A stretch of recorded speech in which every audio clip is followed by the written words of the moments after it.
Alrighty then. Guess I'll remove the glasses. I don't necessarily have to see myself clearly, although actually I don't have a problem seeing what's on the computer clearly, but I had a mission. Been setting up the no-kill mouse traps again now that the weather's warm again, and had a mouse. They get taken to a big field outside of town, and maybe that's not the best thing in the world for them, but I know it's a lot better for them than those snap traps, which I wouldn't want to deal with that, or I'm not going to poison them. That's not an option, really. So we catch them in these no-kill traps, and like I said, take them to the big field on the edge of town, and if they end up getting eaten by foxes or whatever, that's not my problem. Because, as I've said, if they weren't so destructive, I wouldn't even care. But they are. They're really destructive, and they're stinky, and it's like every step they take, they poop, so don't want mice in the house. It's kind of difficult not to have infestations of them at times when it's an old house out in the country. Gonna get mice. I'm not scared of mice, but you will hear, if you were around, for long enough, you would hear me screaming about mice at some point, because they scurry and they startle me, and I'm easy to jump scare. So yeah, so that was my errand this morning, was to deposit the mouse at the cornfield. It's actually not a cornfield, but I think it's fun to say that.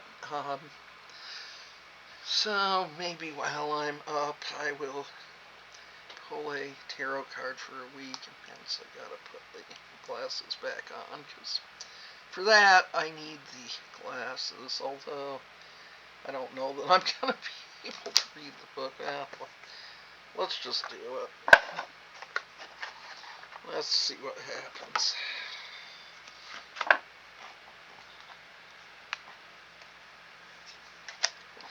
Oh, okay, I've got more than one facing up here from my last reading that I did, from my full moon reading. Gotta make sure those get reincorporated.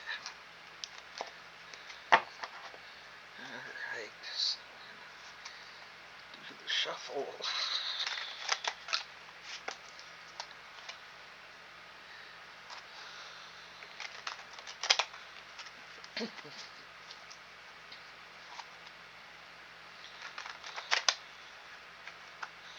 I'm just going to draw one card.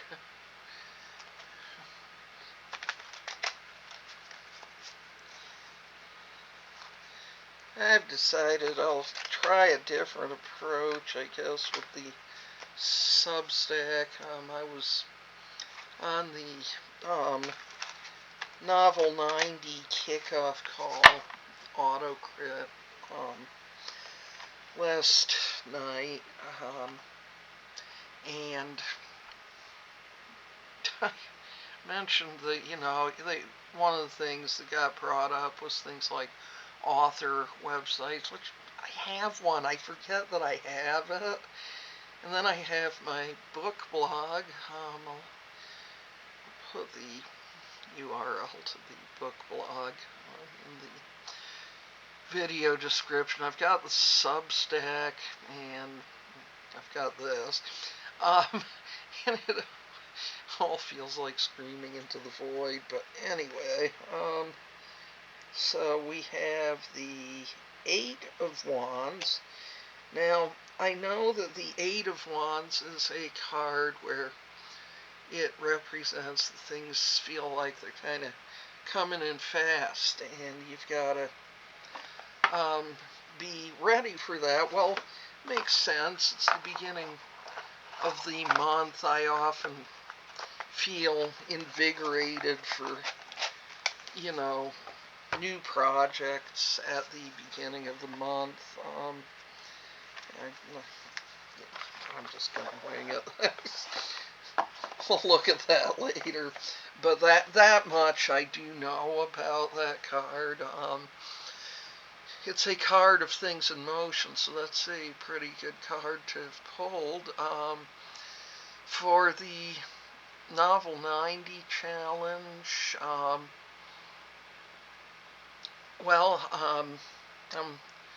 working. I have several different projects in the works. The ones that I'm kind of go hard on to complete. First of all, there's my paranormal romance novelette that is for the First Coast Romance Writers Group.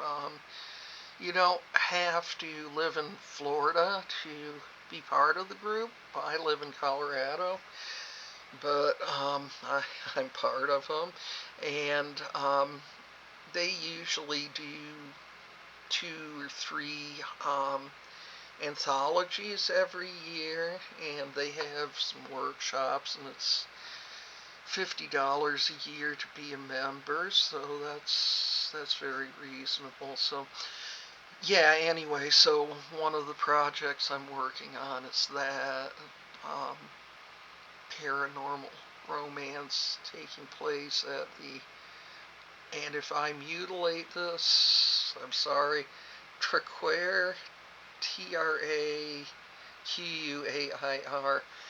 house in Scotland, and that's supposed to be a very haunted place, so it's a pretty good spot for a paranormal romance. So I've got that one. I have a dark and darkly humorous fantasy, not romance, that involves a cartographer on a planet with special considerations, and he has to put up with dealing with the king, who is very special. Special said with an eye roll. So that's my second major project. On the recommendation of one of our coaches at AutoCrit, I try to turn Sunday into a day when I work on my pet project, which is the Tales from the Dreamlands project, because I had really just been feeling, like I was some kind of a hamster on a wheel without ever working on. It's been so long since I published the Quest for the Wizard's Key, which was the second book in that series.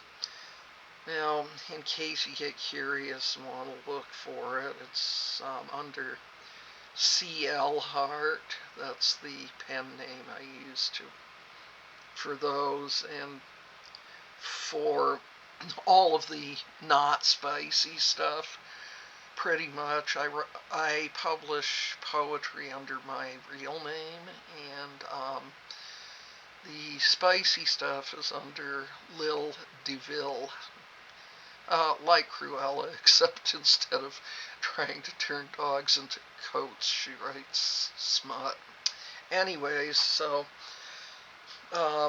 my Tales from the Dreamlands project, I'm probably going to work on that today. I've also got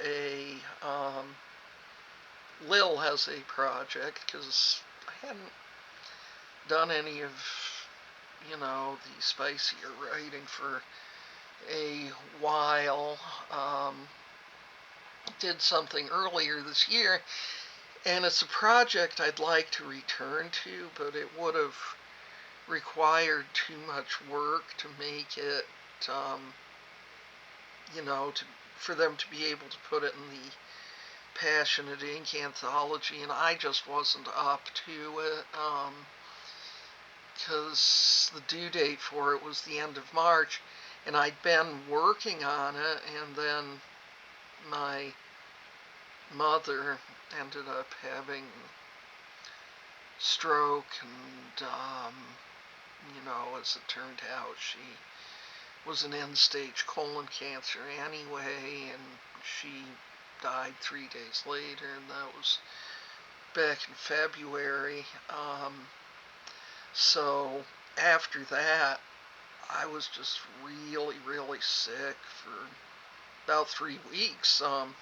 Had this horrible respiratory infection, and I really should have gone to the urgent care for it, except for me, the urgent care is an hour and a half drive, and I could not make myself get up to make that drive. I was so weak, and I tend to run really high fevers. So anyway, I'd been working on that project, and I decided, well, God damn it, I'm going to finish it.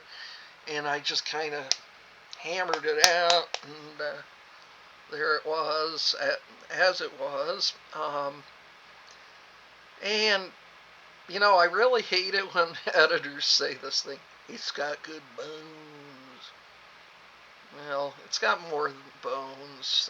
It just needs like a little rearranging and stuff, and I would have to, I guess, not call it an erotic romance, even though to me it is, but apparently romance readers are real persnickety and shit. So they wouldn't, according to the, person who gave it a little dev edit, romance readers wouldn't like the fact that it wasn't evident from the beginning that the, say, college hockey team, that the captain didn't have those kinds of feelings for the star player, and it's enemies to lovers, so, I'm making it appear that really they hate each other, but then more is revealed, and they're both actually not entirely human. The captain, he finds out he's a wolf shifter, and the star player is actually an elf. So, it's a lot of fun, but I'm supposed to make this evident from the beginning, but I'm like, wait, they don't like each other at this point. Why would I have to make that obvious? This isn't a Lacorn. But I guess I would, or I have to label it something else. I actually could allude to the fact that they had hooked up previously, I guess, but anyway, I'm sure not everyone wants to. And I won't go into details about projects like this. I'm not going to sit here and read smut to anybody on my YouTube channel. I'm just, howling into the void, as it were. But for whatever reason, I end up kind of enjoying doing this and just talking about things. I don't really feel like I can open up that much. in life, and our family had recently, of course, had the unfortunate incident of having to have old Giorgio cat put to sleep, and my son is not dealing with that really well because Giorgio, he adopted back in 2011, and so they, been together many years and stuff, and people are just like not real happy in the house right now, and I feel bad because I feel like maybe there's more I should be doing, and I'm bad at time management.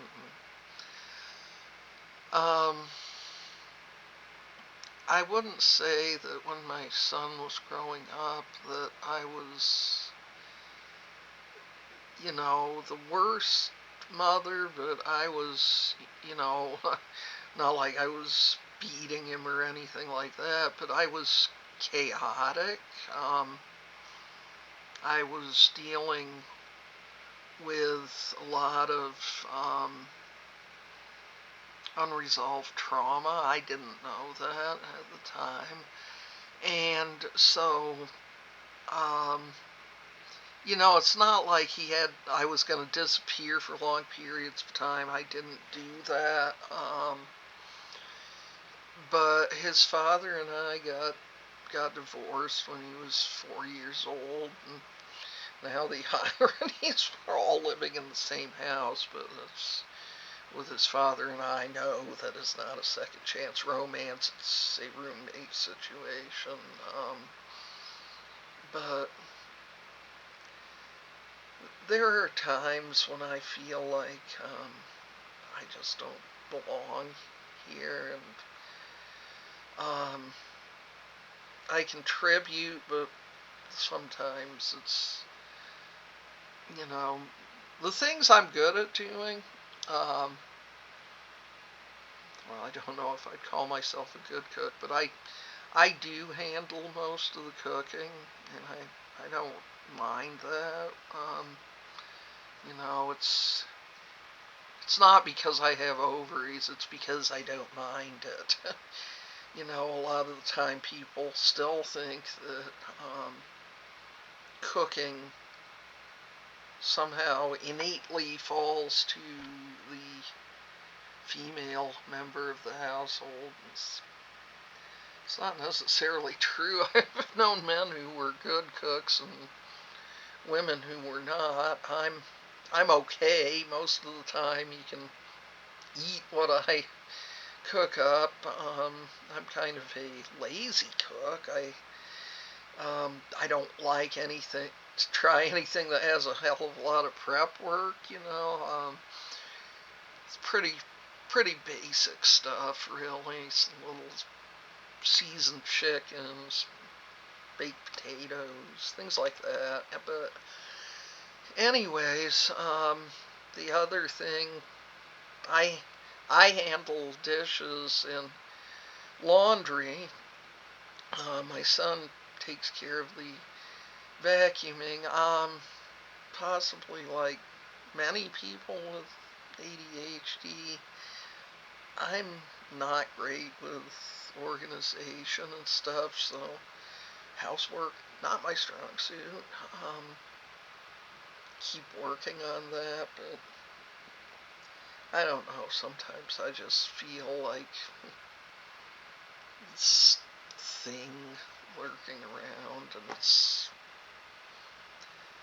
not a good feeling, but nobody's happy right now, I guess. And so, what are you gonna do? Have to try and do better on my end, so making people happier. But yeah, the Eight of Wands, good card to have pulled. That's good energy, and if it resonates with you, take it and run with it. sometimes you hear what direction you need to go from the weirdest sources, and I am one of the weirdest sources, so there is that.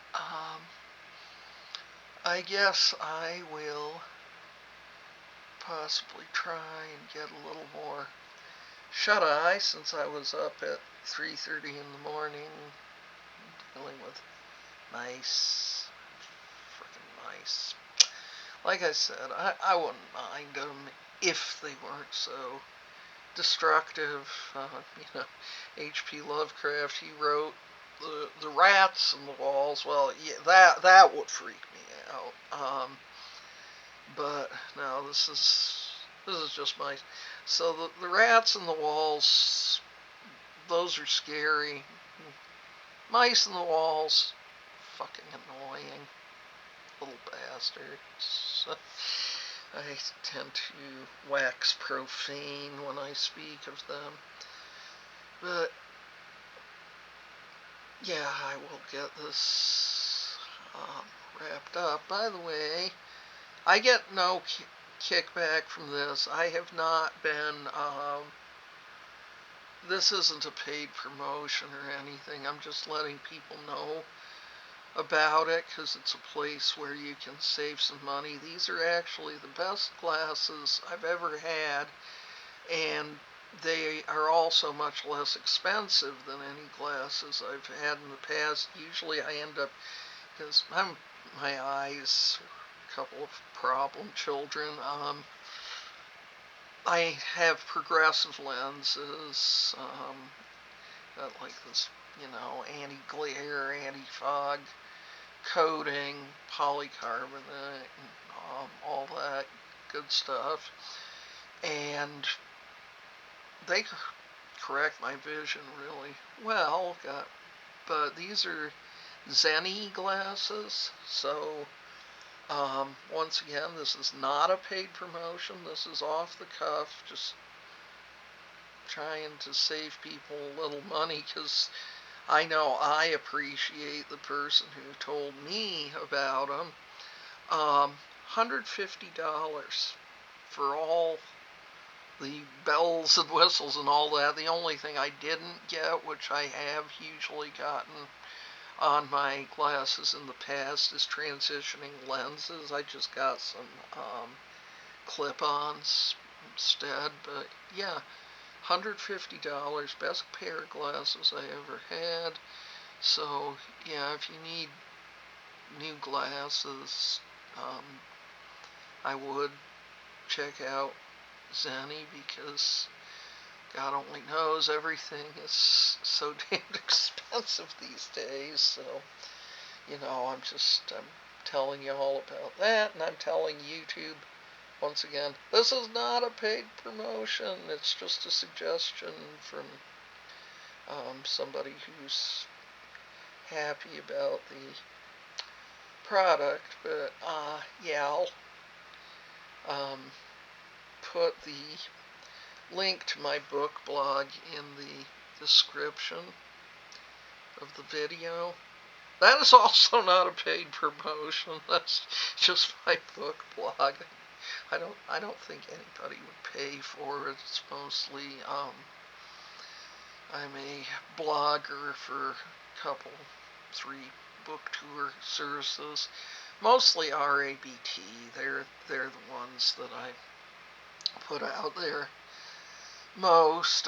Sometimes Indigo and Gay Book Promotions also. But anyway, maybe find something fun to read there.